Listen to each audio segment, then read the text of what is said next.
Hello everyone, Assalamu alaikum. Welcome back to my channel.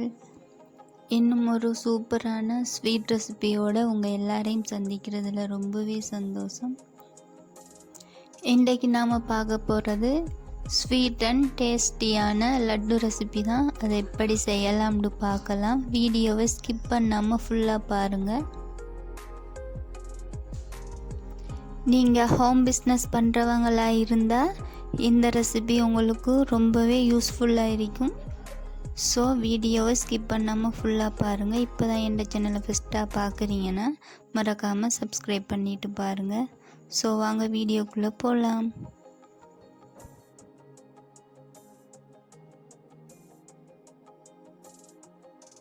ஃபஸ்ட்டுக்கு இந்த லட்டு செய்கிறது தேவையான பொருட்கள் என்னென்னு பார்த்துடலாம். 200 கிராம் ரவை எடுத்திருக்கேன். அடுத்ததாக 100 கிராம் சுகர், ஒரு கைப்பிடி அளவு தேங்காய் துருவல் எடுத்திருக்கேன். அடுத்ததாக நிலக்கடலை, இது எங்கள் ஊரில் கஜ்ஜான்னு சொல்லுவோம், அது வறுத்தெடுத்த கஜ்ஜான் எடுத்திருக்கேன். அடுத்ததாக 30 கிராம் ஃப்ளம்ஸ் எடுத்திருக்கேன். இவ்வளோதான் தேவையான பொருட்கள். நெக்ஸ்ட் பார்த்திங்கன்னா ஸ்டவ்வில் ஒரு பேன் வச்சு எடுத்து வச்சிருக்கிற ரவையை வறுத்தெடுத்துக்கொள்ளுங்க. அடுப்பை மீடியம் ஹீட்டில் வச்சு வறுத்தெடுத்துக்கொள்ளுங்க. அப்போ தான் ரவை கலர் சேஞ்ச் ஆகாமல் வறுத்தெடுத்துக்கொள்ளலாம்.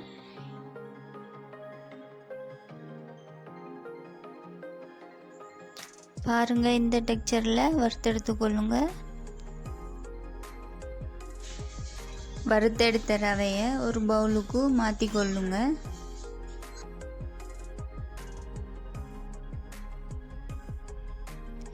வறுத்தெடுத்த ரவையை வேறொரு பவுலுக்கு மாற்றியாச்சு. அதுக்கப்புறமா ஒரு பேனில் எடுத்து வச்சிருக்க தேங்காய் துருவலை வறுத்தெடுத்து கொள்ளலாம். தேங்காய் துருவலை நல்ல பொன்னிறமாக வறுத்தெடுத்து கொள்ளுங்க. அப்போ தான் லட்டு அல்டிமேட் டேஸ்ட்டாக இருக்கும். பாருங்கள், இதே மாதிரி வறுத்தெடுத்து கொள்ளுங்க.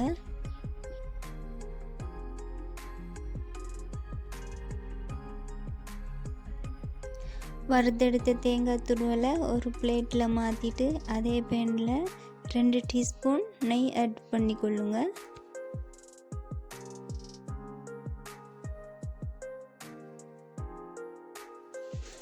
நெய் இல்லைன்னா பட்டர் சேர்த்து கொள்ளலாம்.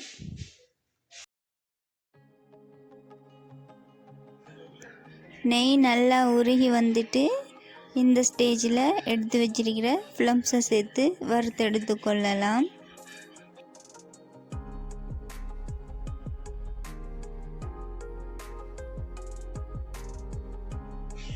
அடுத்ததாக வறுத்த கச்சான் சேர்த்து கொள்ளலாம். தோல் எல்லாமே நீக்கிட்டு சின்ன சின்னனாக சொப் பண்ணிவிட்டு சேர்த்து கொள்ளலாம். பட் இல்லைன்னா இடிச்சிட்டே சேர்த்து கொள்ளலாம், எந்த பிரச்சனையும் இல்லை.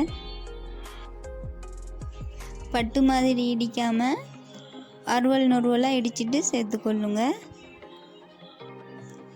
ஃப்ளம்ஸும் கச்சானும் நல்லா நெய்யில் வறுபட்டு வந்துட்டு இந்த ஸ்டேஜில் வறுத்தெடுத்த ரவையை ஆட் பண்ணி கொள்ளுங்க. ரவை ஆட் பண்ணினதுக்கு அப்புறமா நல்லா கைவிடாமல் நல்லா மிக்ஸ் பண்ணி விடுங்க.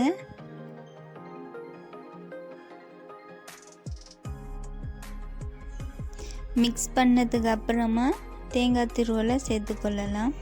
சேர்த்துட்டு நல்லா மிக்ஸ் பண்ணி விடுங்க. நல்லா மிக்ஸ் பண்ணிவிட்டு இந்த ஸ்டேஜில் சுகர் சேர்த்து நல்லா மிக்ஸ் பண்ணி விடுங்க. சுகர் கொஞ்ச நேரம் நல்லாவே மெல்ட் ஆகி வரணும். ஓவர் மெல்ட் ஆகக்கூடாது. லைட்டாக மெல்ட் ஆகி வந்ததுக்கப்புறமா பால் சேர்த்துக்கொள்ளலாம்.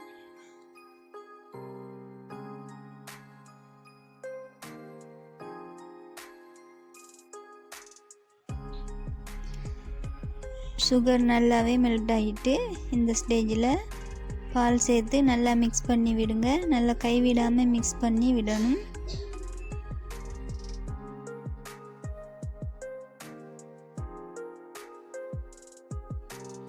பாலை கொஞ்சம் கொஞ்சமாக சேர்த்து மிக்ஸ் பண்ணி விடுங்க.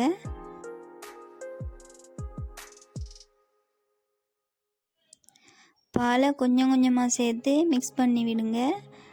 எல்லா பாலையும் ஒரே தடவையில் சேர்த்துட்டு மிக்ஸ் பண்ணினோம்னா ரவை எல்லாமே தண்ணி மாதிரி ஆகிரும். லட்டு காய்கிறதுக்கு ரொம்பவே லேட் ஆகும். அதனால் கொஞ்சமாகவே சேர்த்து மிக்ஸ் பண்ணி கொள்ளுங்க. பாருங்கள், இதே மாதிரி மிக்ஸ் பண்ணி எடுக்கணும். இந்த லட்டு செய்கிறதுக்கு நான் இந்த மாதிரி ஒரு ஸ்பூன் எடுத்து இந்த ஸ்பூனால் தான் நான் இந்த லட்டு பிடிச்சி கொள்ள போகிறேன்.